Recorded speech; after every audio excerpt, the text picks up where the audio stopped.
everybody, to another episode of Profit Picks. If you are new, we do always start this show by being transparent. And yesterday was the first day we didn't win this week. 2-2 overall. The best bet for the show was a loser. Jimmy should have just took that damn layup. He's over there passing it out for a three that's not even gonna help. Contested three. But 2-2 day overall, not the end of the world. Now 77-47 NBA run. I think that is, what is that? 100 and let me not embarrass myself. 120 something plays, maybe 124 plays. So still seeing the board pretty clear. We will try to keep that going. Today will be a little bit different than usual. I'm going to have my guy 5-Star come in and help out with some college basketball. Sorry, excuse me. Have him come in and help out with some college basketball. And I'm not feeling my best today, so I definitely needed some help. And it'll be very, very little NBA on today's show. So before we do get to it, let's take a look at the chat. The chat didn't have a great day yesterday. They went 10-14 overall. I will shout out some of the winners though. RH gave a good one. He had Luka over 3.5 threes, and it was plus money. He had 7 threes last night. Oakley, he was giving out Nurkic under 31.5 points, rebounds, and assists. He ended up, I think, closer to 26, so that was a nice call there. Otto, he went with Celtics and Nuggets first half over 113.5. Cash, Rynell came in and gave us Carolina Hurricanes the game under 6.5, which was a winner.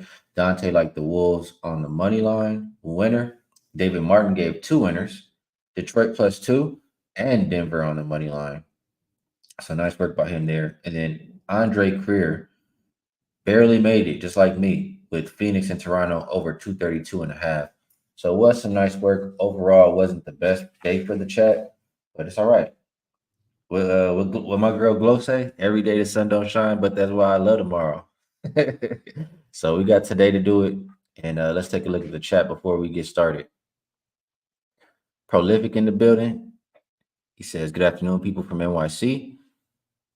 First again, please like it up. Appreciate you, Prolific." And he says, "Skee always on island time."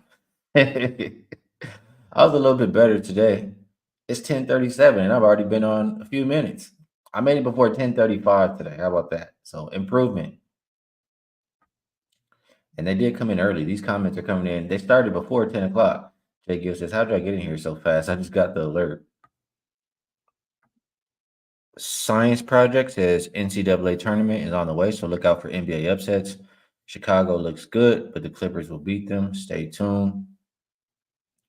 Today does look like a tough card, to say the least. Very, very tough card.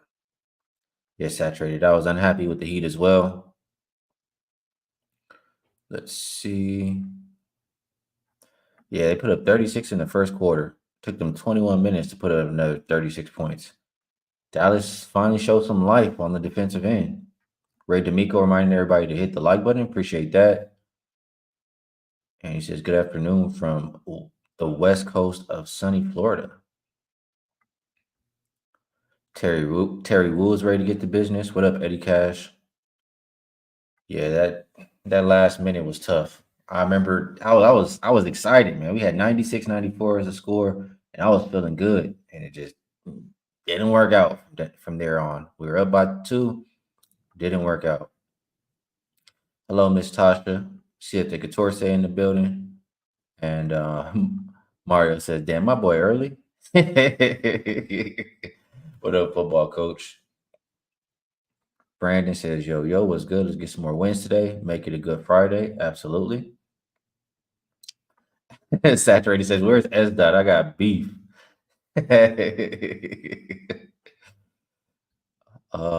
Let's see. Wally says, "Ski lounge room forever changing. Man, be hopping from girl to girl." Yeah, Glow. Y'all know what's up.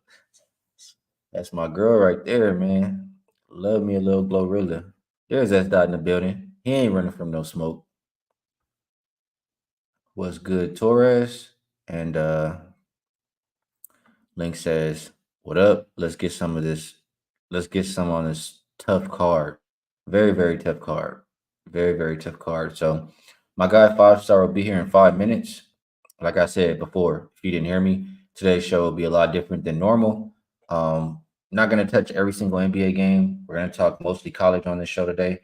And before he gets here, though, I did want to just hear a couple thoughts about a couple games in the association. So there were two that really, really stood out to me. And I see one has already been on the move. Minnesota and Cleveland. I mean, it opened with Minnesota as a slight favorite. Did see flip of favorites to -1 Cleveland. Now Cleveland up to -2.5. And I can't help but think, and I think I saw it pop up. That's probably the reason for the move. I mean, Anthony Edwards left that game 2 times last night. I mean, he did everything he could for them to win that game. I would not be surprised at all if he does not play today. So minus Anthony Edwards, minus Karl Anthony Towns. I think they're just missing a little bit too much. Like, who's going to be scoring the ball for the Wolves is how I view this game. For the Cavaliers, they've been a team who hasn't been covering, but they've been doing enough to win games. And now they're just pretty much asking them to win the game. So I would be looking towards the Cavaliers here, either that or the under. Total has dropped 3 points, and it's a low total, 206. But just so much offense missing. Both bottom 10 offensive rated teams post All-Star. Neither team playing with pace. The only thing is Timberwolves haven't been great defensively post All. I'm sorry, on second of a back-to-back. They're 7-2 to the over. But I do think if they have any chance in this game, it has to be defense. So either the under or the Cavaliers are how I'm looking. Let's just take a quick look at the chat. No, Rob. Hopefully Rob will be back next week. People loving the Cavs, it looks like. Casey says, no way, I'm late because Skee is on time. People agreeing with the Cavs. And Sean Evans, I can't talk you off of a Jared Allen prop. Oh, man. Not feeling the best today, but I'm going to work through it. Mitch. All right, another game that was standing out to me. Let's take a look at. Let me glance through here. There's one more that I really, really wanted to talk about. Why? Orlando and New York. This one stands out to me. This one opened up New York as a 1.5 point favorite. And now we see a flip of favorites. They're now plus 1.5. Total open 208.5 and is down as low as 205. So injury report. We get there first. For New York, looks like Brunson is game time decision here. OG, Randall, Mitch Robinson all continue to be out. For the Magic, it looks like Wendell Carter Jr. is game time decision. And you have the Knicks with the rest advantage, 2 days compared to 1. And you have a Knicks team who just hasn't been playing good basketball. They've covered 2 of their last 13 games. Magic, on the flip side, have been playing good. They've covered 5 in a row. So just thinking about that, like, as bad as the Knicks have been, they come in here and open as a favorite. That was a little bit mind-blowing to me. And then obviously everybody's betting Orlando here. I'm not surprised at all by that. But I feel like they're begging you to bet Orlando with that number that they open. Like, the way that both of these teams have been playing lately, it doesn't add up to New York opening as a favorite. So with that said, I think it has to be a reason for it. They open favorite for a reason. And what I can think of is, yes, they've been playing bad, but they had 2 days off. Usually when you get that extra time off, it gives you time to work on what you've been doing wrong, practice, et cetera, et cetera. So I think it's a spot where New York starts to turn things around here, and really just thinking it's a fishy line. So trying my best to get reasons to back New York here. Let's see what the chat is thinking. See if you guys agree with me or not here. Mario likes New York. First Class Agency also likes the Knicks. Joe the Gambler says Magic 4th in 6 days. Worst first competition. revenge for Knicks, and Brunson's probably gonna play. Brunson's in. They do got a little bit of life for sure. Tomorrow says only on Knicks if Brunson is in. Breezy thinks Brunson will get whatever he wants there. And Dan N says, wait a minute, Magic on a run. They want all the smoke right now. So not everybody feeling the same way about this game. Chow K says Magic have one of the weakest schedules so far. Thinks they've been taking advantage of it. Fox says, who did Orlando cover against? Well, let's look at their last 5 games. Let's pull it up.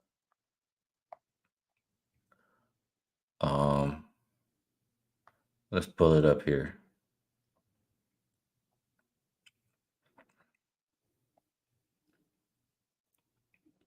Orlando played the Wizards, the Hornets, the Pistons, the Jazz, the Nets. They played the poor. So I get what you're saying here. They haven't really played too much good competition. So with that said, I mean, it makes me look a little, that gives me reasons to try to like the Knicks here. What up, Peasy? Munaf likes the under in this game. Tomorrow says triple revenge at home, rest advantage, fishy line. That's how I'm feeling. That's how I'm feeling. Blanco liking the Knicks, so a science project. What up, Jeff? Glad you made it in. Trevor as well. Yeah, the only way I can look here is those Knicks. Sean Evans likes Wendell Carter Jr. over 18.5 points, rebounds, assists if he does make it out there tonight. And we'll keep moving on that note. Should have our guy in here very shortly. So those were the 2 initial games that stood out to me in the association. Let me just glance here at a couple more. I do think this one is interesting. Houston and Portland. My bad, you guys. Bear with me. Like I said, I'm not feeling the best this morning. But opened up Houston -5. We now see them as a 6-point favorite. Total open 218.5 and hasn't really moved. Injury report for Houston. I see Jeff Green game time decision. For Portland, Jeremy Grant game time. Jabari Walker game time. Ayton doubtful. Scoot doubtful. Brogdon and Sharp both out. So for this game, you know, you guys, if you've been around, you know how I feel about this Houston Rockets team. They're very good at home, almost like an entirely different team at home. And I don't know why they can't perform on the road. They have covered 4 of their last 5 games, but Blazers, you know, if I'm not mistaken, they've covered 4 in a row. They're playing a little bit better basketball right now. If I look at post All-Star numbers, Blazers have been the better offensive team, the better defensive team, the better rebounding team, and they're at home catching points here versus, like I said, a Rockets team who's not good on the road. So only way for me to look in this one is Portland plus the 6 points. I disagree with the market, you know, going up towards the Houston side. I think this dog is live. Blazers plus. Only way I look in this one. Let me see here.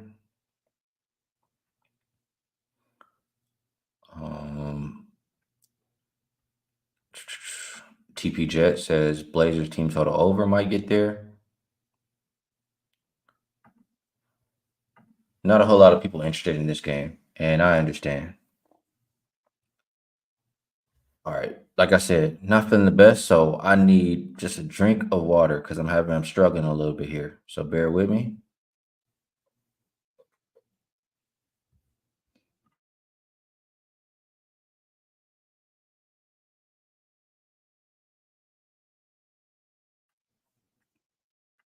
All right. Try to get through this.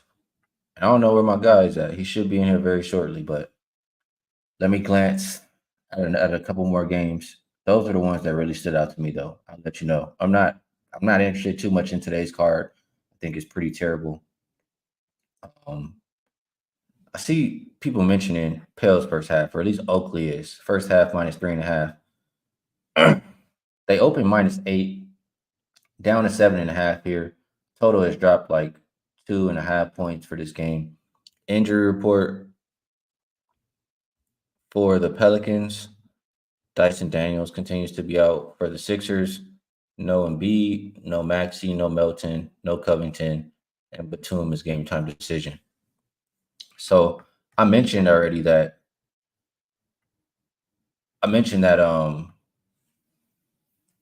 Philly has been pretty poor without Maxey and Embiid. They have not won a game so far this year, but now, they're getting points. It's not like that last scenario where they were the favorite. At the same time, New Orleans has been good early in games, but they've been better first half at home than on the road. So it makes me a little bit nervous to take this one, but I still could only look towards New Orleans. And I'm not mad if you want to get in and get out with the first half. But the full game, I do feel like you'll get some fight from Philly. New Orleans has been a team that has trouble closing. So if you like New Orleans, go with the way Oakley's thinking here. First half, get in and get out. If you like Philly, you probably would like to include the full game. And that will be it right now for the NBA portion or NBA segment. Like I said, I don't love these games. I will be talking about them again later on the Wagertalk NBA tip-off show. But I think it is about time to bring in my guy. So let's see here. Boom. What up, 5 star? How you feeling today? Hey, what's up? What up, Skee? How you doing, brother? It's another day. I'm not feeling the best as far as like under the weather, but just another day, man. I'll get over it. I can't complain. It's your time of the year. Yeah, you know how it is College right now college that basketball. weather's changing. Yeah, My bad. yeah, some college It's a little bit basketball, delayed. man. I'm Hope gonna you deal with feel it. better, man. You know that weather's changing, man. Okay.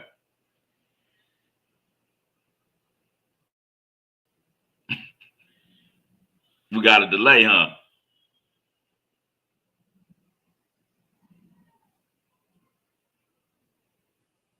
Okay, now I don't even hear you. Hold on. We did something. Try to go back out and One come second, back in I don't really hear you quick. now. Okay. Nah, it's me. My volume it went down. What about now? We good? I hear you perfect. You hear me good? Yep, I can hear you. I'm just trying to judge the delay so I can see how long to wait before to say something. You know, I was a little delayed. All right, I'm laughing at the chat too here. But let's let's get to it. It Right. is your time of the year. I definitely need help because I don't follow these mid-major schools. And I know you watch all of these college games all day long. I sit here and try to talk to you about NBA and you're like, leave me Yeah. alone. I want to do my college and my tennis. Right. So I want to Yes. Yes. start with I'll go down the list. How about that? There's a couple teams that you're looking for to win Okay. these conference tournaments, and the first one is in the American East. It looks like you're going for the favorite in Vermont. Tell us why they're worthy of laying that price. Vermont owns this league, the American East. They're the most potent offense in that league. Their only pushback may come a little bit from UMass, Lowell. UMass does play them well, but they haven't showed up at the beginning of the game. Usually, Vermont is jumping ahead on UMass by double digits in the first half, man, and UMass is scrambling to catch up. Also, UMass isn't as offensively gifted as Vermont is. Vermont is probably one of the best offensive teams in the country. They really shoot the three at a high clip, run a real fast paced offense, average the most points in their conference, and they've dominated it over the years. Vermont is a really good program, and I think the Catamounts get back to the tournament. As you know, these tournaments to these teams are pretty much their championships because at the end of the day, it's how they get to the dance. It's their only way to get into play in the field of 68. They have to win these tournaments because they're so small. They're mid-major schools with really low ratings. So with their competition being so low, if they don't win a conference championship, they're not gonna, the tournament championship, I should say, they're not gonna, get into the tournament. So these guys really give it their all this time of the year, and I really like Vermont a lot to win that conference. I know the juice is high on it, but it's worth it. I was looking around and I did see I saw two -245. So they did dominate their conference. I think they lost one game all season. Five starts telling you a lot of reasons, why it's important for them to win. And he says it's worth it to lay the juice. So I will listen. I want to ask you about a team that I pay a little bit more attention to because I don't pay attention to all these schools. I'm gonna skip one here, and I'm gonna go to the West Coast Conference. Okay. You like Gonzaga, Yeah. and they're not the top of their Yes. conference. I want to say St. Mary's was number one, but they did beat St. Mary's in that last game. And Gonzaga has been a team who has started to play a lot better down the stretch. Is you think they roll that over into these conference tournaments? Yeah, because I think the pride of Mark Few and the Bulldogs come through. As you know, they have the best recruiting in that entire conference. No one's getting the type of players that Mark Few gets to Gonzaga. Gonzaga has went from being a little engine that could to really a national powerhouse. St. Mary's now is the little engine that could. They have a lot of guys who were 3-star, 2-star guys. Really great coaching by their coach. They run a really good system. They got a good point guard there too, man. Even though he's a little slight, he can really play. He might actually get a little run in the NBA. He might can end up becoming a backup. But besides him, I don't see any pro players for St. Mary's. Whereas, and I see 3 to 4 possible pros for Gonzaga. And I just think the pride of the Bulldogs take over. I think that price is loved at minus 140, especially how we saw how they dominated them the last time that they played. Uh, that was one of my favorite bets. I was on Gonzaga first half and for the game on that one, and they dominated St. Mary's. I think that they were a little ticked that St. Mary's was considering itself as the king of the WCC now. I really like the Zags to get this done this year. And I think the conference tournament is usually right here in Vegas. I believe it's in Vegas again this year. Maybe we'll slide down there and go watch the tournament. But yeah, I'm all over Gonzaga, especially at this price. It's a beautiful price to it's minus 105. So that's a really good price to win. It's been fluctuating. I've seen some minus 140, some books minus 105 and other ones. What are you showing right now for St. Mary's? For St. Mary's, it was last I checked, it was plus. Let me get back over here. I was trying to check different books. I saw Westgate had I think it's plus 200, right? no, they weren't that high. My bad. It just logged me out. But for Gonzaga, it was minus Okay. 120. And I'll tell you right now for St. Mary's Okay. College Basketball Conference tourneys, St. Mary's is plus 115. Okay. Yeah, So it's no way that I'm going against the Zags in this situation, man. It's no way. But both teams will make the tournament. St. Mary's will make the tournament as an at large, I believe. But I think this comes down to a pride thing, and I think that Mark Few is going to want to, put his flag in the ground and let people. Hey, WCC is still ours. We still run this thing. It's still our conference to lose. And I really believe that they should play their best ball. They've been playing really well as the years went by. They, as you saw last game, how they dominated them. I think that continues into the tournament. all right, good stuff on that one there. I want to skip and talk about one that it's a little bit interesting here. I'm looking at Weber State in the Big Sky, have them as plus 300 to win that conference, and they're nowhere Yes. near the top of the Yeah. conference. So you liking this big dog here? You think they Right. got a shot versus some of these others? Let us know why. Weber's another one of those schools like Gonzaga who has been the best in that conference for a long time. This year they came a little bit more to the middle of the pack. They're still one of the top schools, but they haven't been the best school in that conference. They didn't win the regular season title, but I really like their guard play. They have a tradition of good guards since Dame Lillard went there.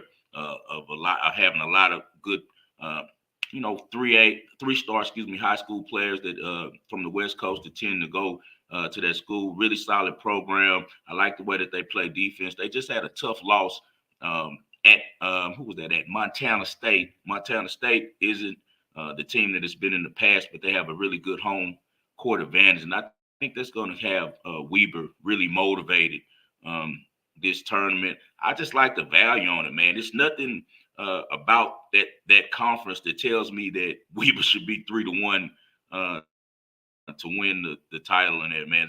Their talent to me is above the other teams that are favored above them. It's just that those teams happen to have a better, regular season. But I think when it comes down to it and everything's on the line, I really like that Weber team. I like the fight in them, and most of all, I like the guard play.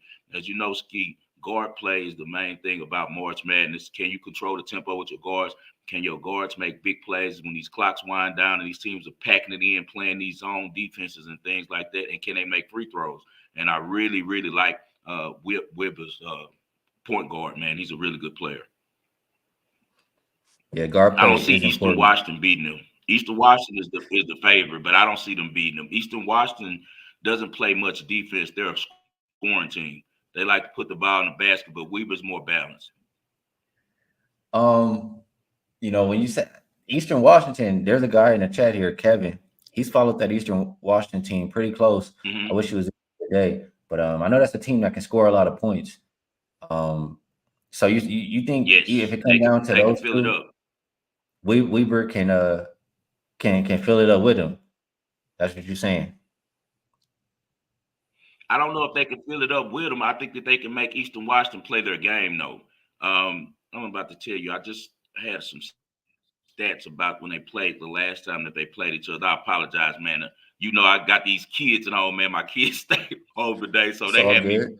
all locked up. I couldn't do nothing, man. So I'm just out getting to a lot of the information that I want to have for you. But Eastern Washington and Weber played this year a couple times, and Weber won the game at home. Let me tell you about what happened in that one. But Weber plays a style of offense, man, where they like to just really slow things down, slow the pace down, and D up.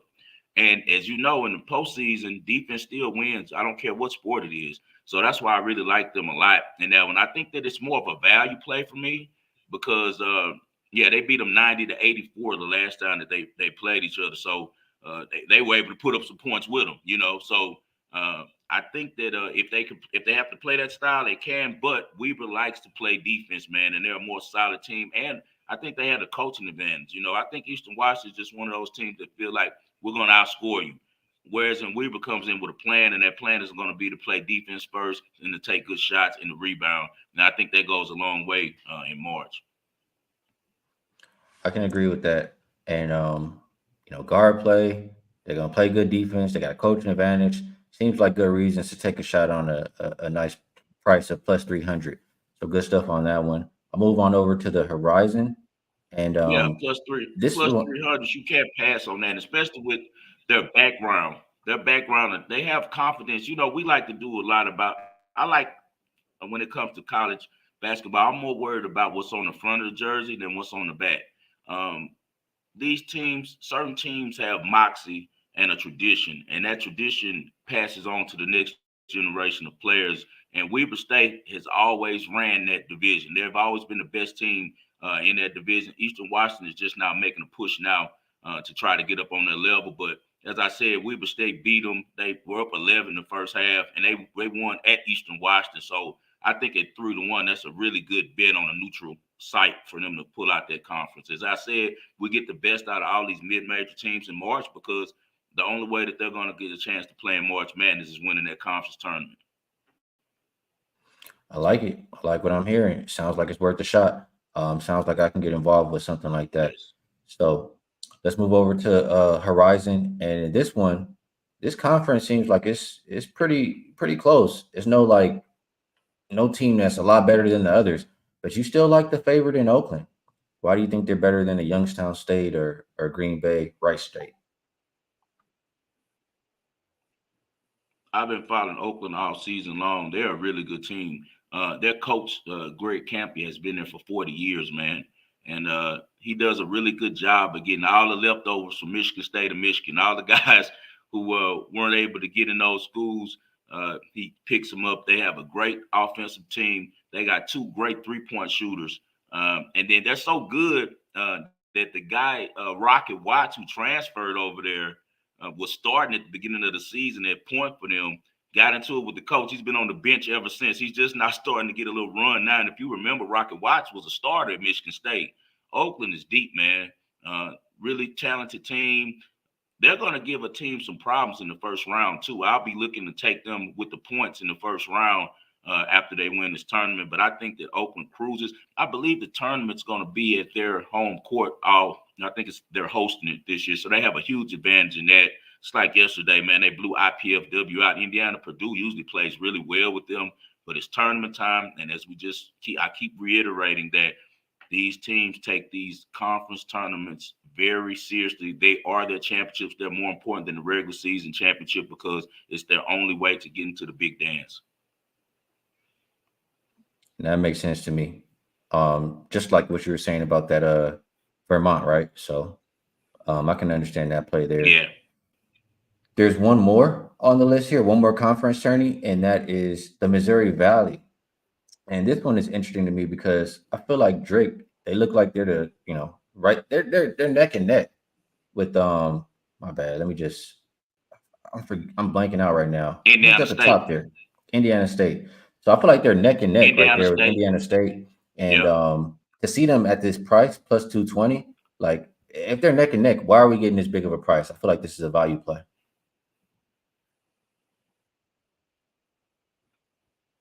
Indiana State is a darling. They're kind of similar to Eastern Washington, whereas in their offensive team, they don't care too much about defense. I'm actually fading them right now. I just hit the first half. I was sweating it because Missouri State had went down 10, but they ended up just not going on a run at the end of the half and covering for me. I had the 6.5 the first half with Missouri State. Indiana State better be careful. They might go home today. Missouri State has had a lot of past success against them. They swept them last season. This year, Indiana State got them twice, but this is the conference tournament. As we said, anything goes. Missouri State has some really talented, long, athletic guys that can shoot the ball. They really can play D and get in transition, man. So Indiana State better be careful today. But I think that Indiana State is more hyped than anything. You know, they really love Avila, the center with the goggles and stuff. And but they're not the same team that they had a year ago. Last year, they had better guard play than they have this year. And it's all about value when we come to doing these futures, right? Because we know that we can get to a situation if Drake ends up meeting Indiana State in the championship, well, we might have a head situation. At that plus 220, you got to take them. They've split the series this year. Drake is perennially a good team.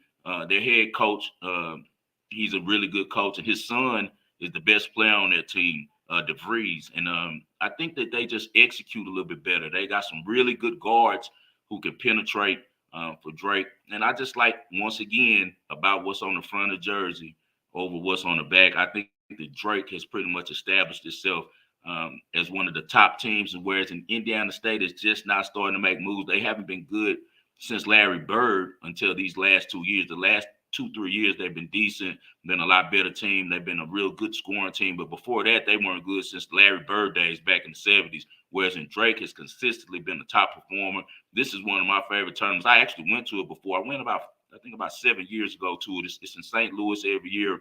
Got a good friend who's in St. Louis, and he lives like right by where they have the stadium at Enterprise Stadium. They call it Arch Madness. It's one of the best tournaments in college basketball. So with that value play, man, I got to be on Drake at plus 220. As I said, Indiana State could go down today. They better be careful. So it is one of those situations where you need them to win to still get this value on Drake, right? Well, I hope they lose because now our Drake ticket is of money to me because I don't think anyone can threaten Drake, honestly, but Indiana State. I mean, Bradley's good, but they haven't beaten Drake this season. They're not as good as they were last year. Bradley was a really good team last year, but, they still have a really good tradition over there as well. But I think that Drake has more better players than them. I think that Drake's only opposition to getting to the tournament will be, Indiana State, but Indiana State's in the dogfight tonight. All right, good stuff. There is a game, good stuff on the conference tourneys, and I like what you said about all of them. There's a game that you're looking at in Iron for today, and let's talk about it a little bit. VCU and Dayton. It opened up Dayton minus 8.5. We still see 8.5 pretty much everywhere. The total has dropped 2.5 points, even three points actually. So what I know about VCU is they're a pretty good defensive team. I want to say they're solid shooting the 3 too, but they turn the ball over a lot. However, Yeah, Dayton is not a team that forces a lot of yeah. turnovers. So can Dayton really take advantage of VCU's weakness, or can VCU hang in the game? Well, with the thing about VCU, what I like about them is they get down and dirty, as you said, on defense. They hang their hat on the defensive side of the ball, but they do have some guys that can put the ball in the basket. They're streaky though. Especially they have a kid that I really like a lot, Santos, and then they also have the two transfer kids that they have over there that came in that's helped VCU a lot. One of those guys, a Barstar, came in from where was he at? New Mexico. And then they also had the other kid that came in from Virginia. He's passing Sluga.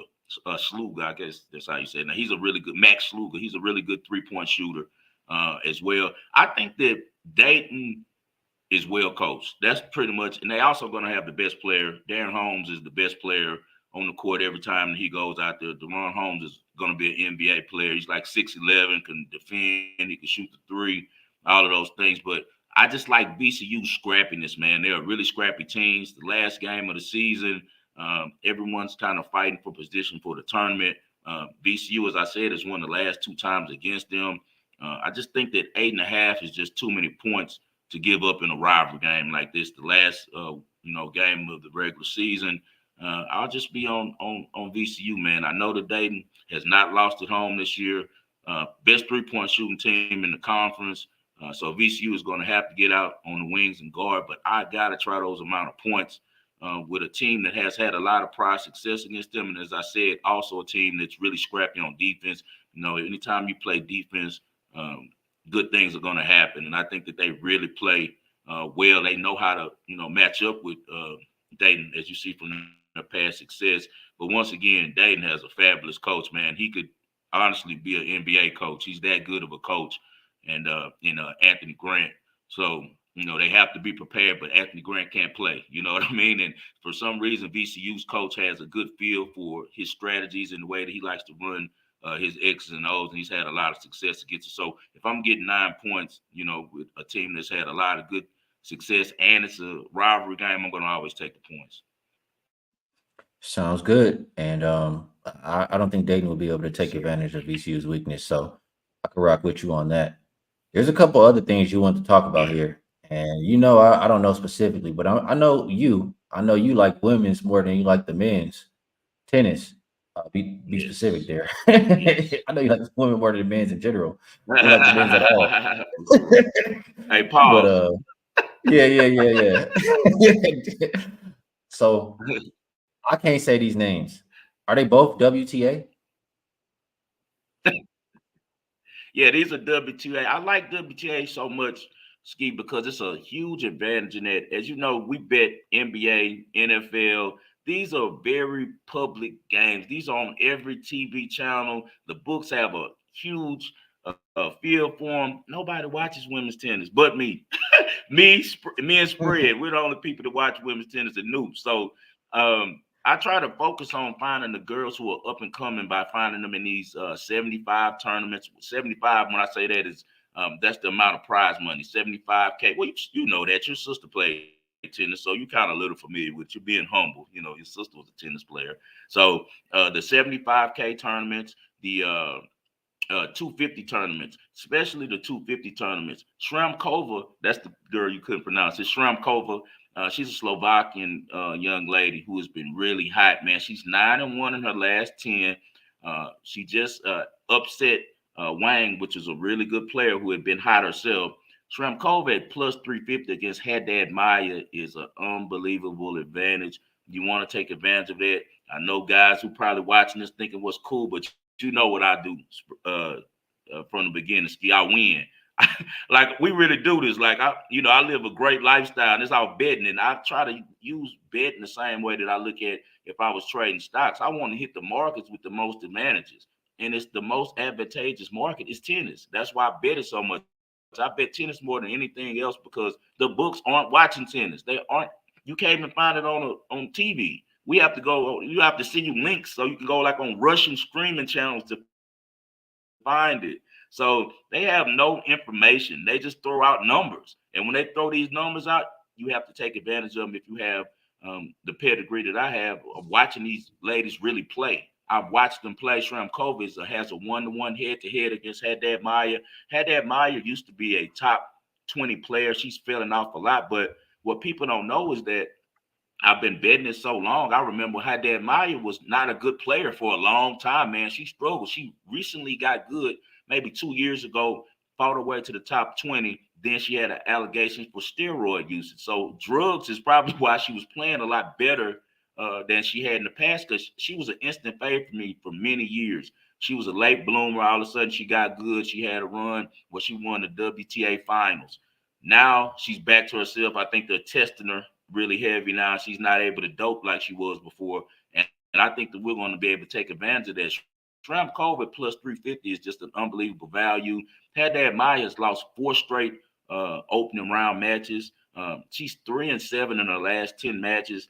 I'm going to go with Sramkova. She has the confidence of beating her the last time that they saw each other. And once again, the young lady from Slovakia is 9-1. You're not going to beat a plus 350 value on that. And then also after that, we'll go to Volynets. She's Katie Volynets is a girl from the United States who's on the up and coming, man. She just upset Driva, one of the best young girls in the game, Mira Driva. Mira Driva, a young Russian girl who everyone loves. She's been beating some of the top 10 players. Hey, Volynets beat her 2-0. She came up big on every big point. She's been playing really, really, really good. And she's facing Jabeur. Jabeur, much like Haddad Maia, is 3-7 in the last 10 matches. Jabeur got hurt last year, and she never overcame losing at Wimbledon. She had Wimbledon locked up and blew the match. After she blew that match to Vondrousova, she's never been the same, man. It caused a mental lapse. Jabeur is also an older player. She's not a youngster. Her and Haddad Maia in their 30s. Tennis is a young woman's sport. I think that the books got it all wrong on both of these games. They got Volynets at plus 155. That's another good value for you. I think that Katie Volynets beats Jabeur today. The only thing that we have to worry about in both of these matches, Haddad Maia and Jabeur are both quitters. So if they retire, they are the type that will retire if they're getting smacked. So if you're betting this, bet it on a book that pays for retirement. Try to find the books like here. It's STN. STN, if the player quits, they're going to pay you for the team, the player who continues to play. So try to bet your book on that, because you don't want to, get a void on that, because those girls will quit, both of them. So I like Sramkova plus 350, guys, and I like Katie Volynets at plus 155. I'm not telling you anything that I don't know. I study, as Skee tells you, I watch tennis every day. I got it on right now in the background. It's one of my favorite things to do, and this is a 1,000 tournament, which means that Indian Wells is one of the bigger tournaments in the whole tennis world. Only the 1,000s are right under the majors. They're the next thing to the majors, man. Indian Wells is a really big tournament. You're going to get the best out of these girls. We got 2 older ladies who the books are overvaluing for their past performances, but they're not playing well at this time. Hey, you making it sound good. The chat knows you know what you're talking about, and you selling a lot of people on this. Couple questions I have for you. First, STN. Okay. That's the only one out here that you know that they pay if the other person quits. Yes, STN for sure plays on a void. They're the only one. Caesars, William Hill, they both avoid it. I've been so mad. I remember last week, this one girl, man, she quit down 5-1 with the girl serving for the match, but it's also helped me sometimes too, so I can't complain. But in these two situations, make sure that you take these two ladies that you're getting this great value on so you can cash, man, because they're not going to quit. The young girls aren't going to quit. They're going to play the whole match. All right, good stuff. And STN is stations. That's station casinos out here in Vegas. If you're a local, you know. And another question is, you like both of them as Yes. dogs. Plus 5.5. Obviously, you would like that too. You would like the spreads on both of these, correct? Yes, for sure. Yeah, for All sure. right. Tell them that's a sweet play right there. It's just that on when I bet it on STN, as you know, Skee, they don't give games, so he's getting the spread. So yes, you definitely want to take the spread and the money line. Tell them that's a great point. Thanks, Jam Rock Kicks. That's plus 5.5 minus 135 is a play. All right, good stuff. Tomorrow says you can just quit, and then our guy Booper says WTA sounds like LeBron on Yes, defense. yes. Pretty much. Boofer! What up, Boofer? Yeah, he does sound like uh, LeBron on defense with that one. Hey, but you know who don't quit? Anthony Edwards, man. Skee, we gotta have Anthony Edwards. We gotta start adding him. We just need Anthony Edwards to care about the All-Star game, and he'll be the best player in the league. We need him to care about. He's the only one carrying the American flag for us brothers, man. Because if you look at the NBA right now, the best players were Jokic. Then people are gonna say Luka. Then they're gonna say SGA. All three of those guys are from other countries, you know. So the only American we have, I don't trust Jason Tatum. You know, I've never seen a lot of dog in him. He has the talent, but Jason Tatum is the perfect example, Skee, of the new AAU player. He has all these moves, he's practiced and perfected, but he doesn't have the dog in him. What I like about Anthony Edwards, he's from the hood. Anthony Edwards has that old school dog in him. He's from Southwest Atlanta, so he has that old school dog in him. He came up around the hood, and also Anthony Edwards was an ex-quarterback, so he has a lot of physicality in him, a lot of leadership in him. What he did last night to Indiana, the league is taking note. I just need him to care about the All-Star game, man, and he'll be the top player in the league in a couple years. Absolutely, an Anthony Edwards fan. I agree with everything that you said. The man left the game like 2, 3 times last night. Still gave him a 40 piece. He said we're not in the game winning block. So 40. gotta respect Anthony Edwards Did you see that 100%. block? That's the competitive side of him that Jason Tatum I don't see. He misses the free throw, and the whole time he's like, "How can I make up for this?" Dude he almost decapitated himself, bro. Like he wasn't even thinking about his health. All he was thinking about is, "I'm not gonna let this dude score. We got to get this W." But you know, for a long time, yeah, I've been pushing for. Even though it's worked this year, I still think that the T-Wolves will be better when they get off of Cat. Cat has fallen back and let Ant be the head man, but I still think that he defers to him too much because Ant wants to get him a part of it. I think they need. I'd rather Nas Reed be their starter, bro. Honestly, I think that they will be a better team, as you saw last night. They're a lot quicker because you can't play Gobert and Cat together because now you got a 7-foot catch just sitting at the 3-point line in order to create space for Anthony Edwards, and I don't see how that helps them any, you know, and it's not like Cat plays defense. So, you know, I still think they need to trade Cat in the offseason. I'm with you. They trade Cat. They can, make the roster around, Anthony Edwards and everybody else a whole lot better.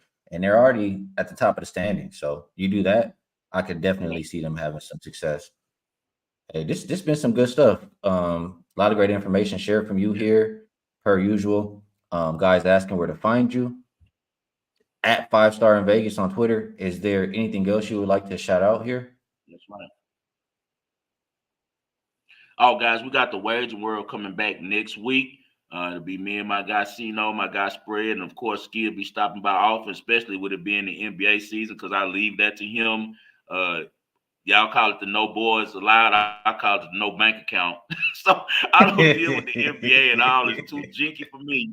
It's too jinky for me. So I just stick to my college basketball and my tennis. And the reason why I bet those guys during the spring, football is my thing. I'm a college football guy, but the reason I bet college football is kind of similar to the reason I bet college basketball and tennis. Market size. You got all these different games that the books has to cover. They can't cover these 300 games that are going on. They can't be perfect on all of them. Whereas when you're dealing with the NBA and the NFL, it's a limited amount of games with so much money involved that they're tight on those numbers. They have their hands on those games. So I try to find markets where we're going to have the most value and also a better chance of catching the book slipping, man. So that's why I like to focus a lot on college sports and I like to focus a lot on tennis. Good stuff. And before we do get out of here, we like to give a best bet on this show. You guys in the chat, you know what to As do. always, brother. Yeah, guys in the chat, you know the rules. If you're new, drop your best bet. There's 3 rules. Put best bet next to it. Put the line or the number that you're getting, and no more than 2 best bets. And we'll come back and talk about it either tomorrow or on Monday. So you gave a lot of gems, a lot of good stuff today. Was there maybe one you like a little bit more than the rest? Hey man, you know me. I'm not afraid of the books, man. I'm gonna go with Sramkova at plus 350. That's my favorite play. I like it. And I'm gonna be real. I'm sitting here capping the capper here, and you talk about all these games. For my best bet, I haven't played anything yet today. I didn't love anything across the board. I told you guys about the NBA that I was, looking at this morning.